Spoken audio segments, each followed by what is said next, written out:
রাঙামাটি শুধু চোখের সৌন্দর্য নয়, এটি হৃদয়ের এক গভীর অনুভূতি। নীরব কাপ্তাই লেকের ধারে বসে থাকা, পাহাড়ি পথে হাঁটা আর নৌকার শব্দে হারিয়ে যাওয়া, সব মিলিয়ে এক অন্য জগৎ। আজ আমরা এই সৌন্দর্যের গভীরে প্রবেশ করব।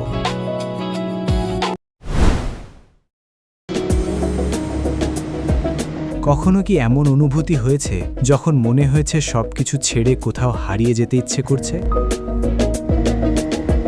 শহরের শব্দ, ব্যস্ত রাস্তা আর প্রতিদিনের একই জীবনের ক্লান্তি থেকে দূরে এমন একটি জায়গায় যেখানে সময় ধীরে চলে আর প্রকৃতি নিজেই গল্প বলে, সেই জায়গার নাম রাঙামাটি। আমি রাঙামাটির এই হৃদয়স্পর্শী সৌন্দর্য অভিজ্ঞতার পথে আজ যাত্রা শুরু করলাম। বাইকে চড়ে এই পাহাড়ি পথ পাড়ি দিচ্ছি। প্রতিটি মোড়ে, প্রতিটি বাঁকে রাঙামাটির নীল জলাশয়, সবুজ পাহাড় আর মেঘের ছায়া আমার মনে এক অদ্ভুত শান্তি নিয়ে আসে।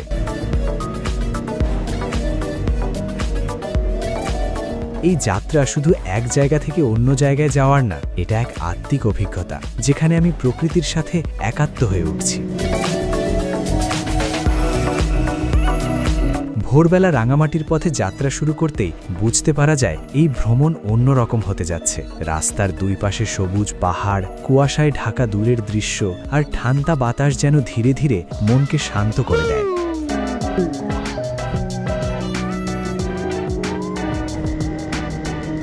গাড়ি যত পাহাড়ের দিকে এগোয় ততই মনে হয় আমরা শহর থেকে নয়, বরং ব্যস্ত জীবন থেকে দূরে চলে যাচ্ছি।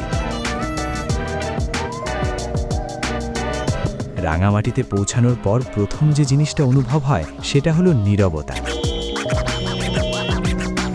কিন্তু এই নীরবতা একাকিত্বের নয়, বরং শান্তির। কতই দেখবে, দেখতে দেখতে মনে করো যে নয়ন জুড়ায় যাবে।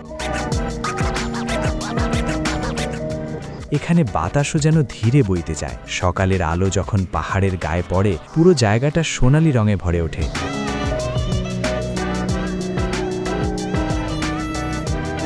দূরের লেকের পানি সূর্যের আলোয় ঝিলমিল করে, যেন প্রকৃতি নিজের হাতে একটি ছবি এঁকেছে।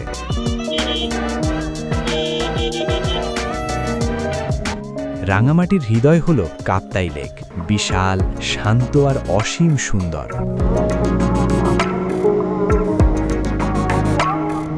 নৌকায় ওঠার পর মনে হয় যেন বাস্তব পৃথিবী থেকে অন্য এক জগতে চলে এসেছি। চারদিকে শুধু পানি আর পাহাড়। নৌকা ধীরে ধীরে এগিয়ে চলে আর পানির ঢেউয়ের শব্দ যেন এক ধরনের সুর তৈরি করে। এই মুহূর্তে মোবাইল, ইন্টারনেট, ব্যস্ততা সবকিছুই অপ্রয়োজনীয় মনে হয়।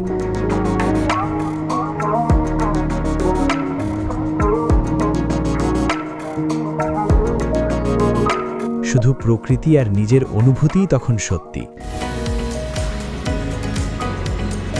লেকের মাঝখানে দাঁড়িয়ে চারপাশে তাকালে মনে হয় পৃথিবীটা কত বড় আর আমাদের চিন্তাগুলো কত ছোট। রাঙামাটির মানুষদের জীবনও এই প্রকৃতির মতোই সহজ।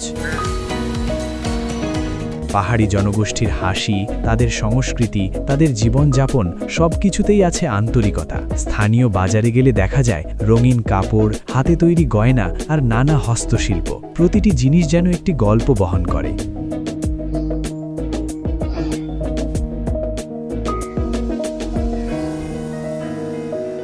ঝুলন্ত সেতুর উপর দাঁড়ানোর অনুভূতি একেবারেই আলাদা।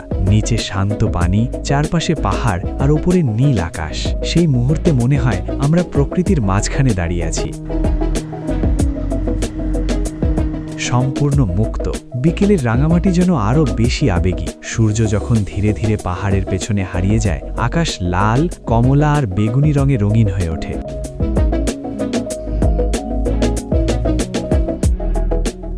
লেকের পানিতে সেই রঙের প্রতিফলন তৈরি করে এক অসাধারণ দৃশ্য, যেন একটি সিনেমার শেষ দৃশ্য চলছে। এই সময়টায় কথা বলতে ইচ্ছে করে না, শুধু চুপচাপ বসে থাকতে ইচ্ছে করে।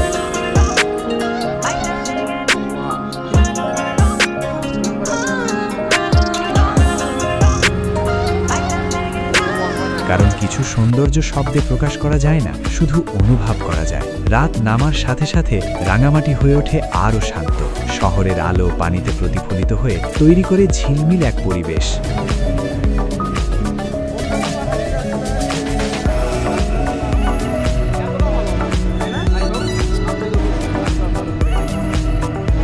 দূরের পাহাড় অন্ধকারে মিলিয়ে যায় আর আকাশ ভরা তারা মনে করিয়ে দেয় আমরা এই বিশাল পৃথিবীর ছোট্ট অংশ।